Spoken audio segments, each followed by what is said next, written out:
Hi, let's explain 5 ZMK behaviors in a simple way. These are 5 features that make your keyboard smart and easy to use. Let's get started. First is hold tap. This key does one thing when you tap it and a different thing when you hold it. For example, tap it to type a letter or hold it to use Shift or Ctrl. This saves space and keeps your hands in place. Next is the macro. A macro is one key that does many actions for you. With a single press, it can type a phrase or run a shortcut. It saves time, but never use it for passwords or personal identifiable information.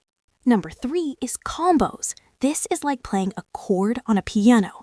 You press 2 keys at the exact same time to find a hidden key, like a bracket or a symbol.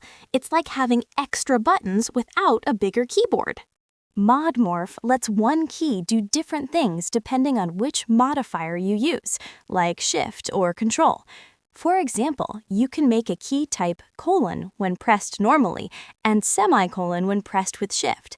This is useful when you want to swap symbols or save space on your keyboard layout. Finally, we have Tap Dance. This key counts your clicks, just like a computer mouse.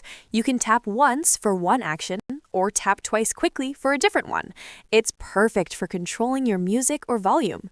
Well, that's it. Hope you found it helpful. Check out the docs if you want to dive deeper.